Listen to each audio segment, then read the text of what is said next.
শতকের দিকে প্রাচীন ভারতে এক গভীর আধ্যাত্মিক এবং বৈদ্যুতিক পরিবর্তনের সূচনা হয়েছিল। এই সময়ে শ্রমণ আন্দোলনের উত্থান ঘটে, যেখানে চিন্তাবিদ, তপস্বী এবং দার্শনিকরা একত্রিত হয়ে প্রচলিত বৈদিক রীতিনীতির বিরুদ্ধে প্রশ্ন তোলেন। তারা ব্যক্তিগত আধ্যাত্মিক উন্নতি, কঠোর সাধনা এবং জ্ঞান এবং নৈতিক আচরণের মাধ্যমে জ্ঞানার্জনে জোর দিয়েছিলেন। এই নতুন চিন্তাধারার মধ্যে বৌদ্ধ ও জৈন ধর্মের উত্থান ঘটে, যা ভারতীয় উপমহাদেশ জুড়ে এবং তার বাইরেও দ্রুত ছড়িয়ে পড়ে। শ্রমণ আন্দোলন কেবল একটি ধর্মীয় আন্দোলন ছিল না, এটি ছিল একটি সাংস্কৃতিক রূপান্তর যা জীবনের প্রতিটি ক্ষেত্রকে প্রভাবিত করেছিল, শিল্প ও স্থাপত্য থেকে শুরু করে সাহিত্য এবং সামাজিক মূল্যবোধ প্রদান। বৌদ্ধিক কর্মকাণ্ডের প্রতি অবিশ্বাস এবং ব্যক্তিগত আধ্যাত্মিক অন্বেষণের উপর জোর দেওয়ার ফলে অভিব্যক্তির নতুন নতুন রূপের বিকাশ ঘটে। এগুলো ছিল সরলতা, অহিংসা এবং অন্তর্যুক্ত শান্তির অন্বেষণের মতো মূল্যবোধের প্রতিপাদন। শ্রমণ আদর্শের ভারতীয় শিল্পের উপর গভীর প্রভাব পড়েছিল।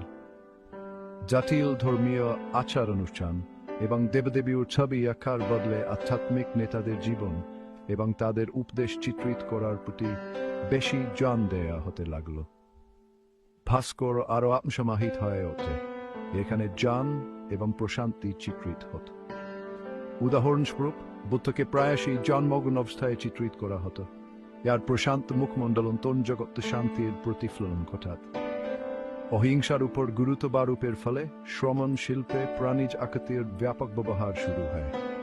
হাতি, সিংহ এবং মর নৈতিক গুণাবলীর প্রতীক হয়ে ওঠে, আবার ফুলের নকশা জীবনের সুন্দরতা এবং ক্ষস্থায়িত্বের প্রতিনিধিত্ব করে।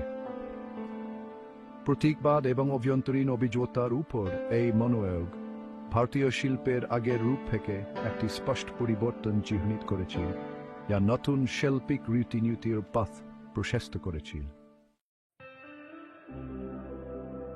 জন এবং সাম্প্রদায়িক জীবনের উপর শ্রমণদের জোর দেওয়ার ফলে গুহা স্থাপত্যের সৃষ্টি হয়েছিল।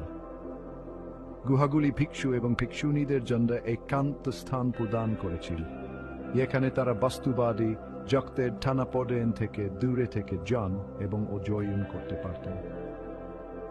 পাহাড় কাটাইয়া তরি অজন্তা এবং এলোরা গুহা এই স্থাপত্য রীতির চমৎকার উদাহরণ। এই গুহা কমপ্লেক্সগুলি কেবল উপাসনার স্থান ছিল না, বরং শিক্ষা এবং শৈল্পিক অভিব্যক্তির কেন্দ্র হিসেবেও কাজ করেছিল।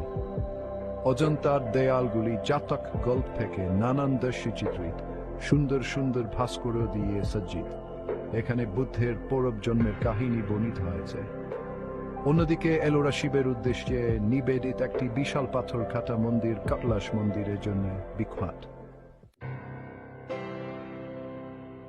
চতুর্থ অংশ, সাহিত্য জ্ঞানের বাণী। শ্রমণ আন্দোলনের ভারতীয় সাহিত্যের উপরও গুরুত্বপূর্ণ প্রভাব পড়েছে। মহাবীর এবং বুদ্ধের উপদেশগুলি প্রাকৃত ভাষায় লিপিবদ্ধ করা হয়েছিল, যার ফলে সাধারণ মানুষ সহজেই তা বুঝতে পারত। এটি বৈদিক গ্রন্থে সন্ত ভাষার একচেটিয়া ব্যবহার থেকে একটি স্পষ্ট পরিবর্তন চিহ্নিত করেছিল।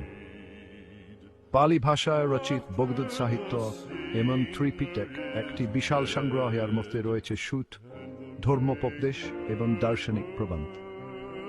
এই গ্রন্থগুলি জ্ঞান, নীতিশাস্ত্র এবং বাস্তবতার প্রকৃতি সম্পর্কে আলোচনা করে। জৈন গ্রন্থ যেমন আগম একইভাবে নীতিবান জীবনযাপন, অহিংসা এবং জন্ম ও মৃত্যুর চক্র থেকে মুক্তি লাভের উপর জোর দেয়। এই সমুদ্র সাহিত্যিক ঐতিহ্য আজও পুরো বিশ্বের মানুষকে প্রেরণা দেয় এবং প্রভাবিত করে। পঞ্চম একটি স্থায়ী উত্তরাধিকার। শ্রমণ আন্দোলন ভারতীয় ইতিহাসে একটি রূপান্তরকারী পর্ব ছিল। এটি প্রতিষ্ঠিত কানুনের বিরুদ্ধে প্রশ্ন তুলেছিল, যার ফলে নতুন নতুন চিন্তা ভাবনা এবং অভ্যাসের বিকাশ ঘটে। ব্যক্তিগত আধ্যাত্মিক উন্নয়ন, অহিংসা এবং সামাজিক সমানতার উপর আন্দোলনের গুরুত্বারোপ ভারতীয় সমাজে একটি অম্লান চিহ্ন রেখে গেছে। এর প্রভাব আজও কেবল ভারতেই না, বরং সারা বিশ্বে অনুভূত হচ্ছে। করুণা এবং নীতিবান জীবনযাপনের উপর জোর দিয়ে ভক্ত এবং জন ধর্মের দর্শন আধুনিক বিশ্বে স্থান পেয়েছে, যা মানুষের অস্তিত্বের জটিলতা মোকাবেলা করার জন্য চিরন্তন ফান প্রদান করে।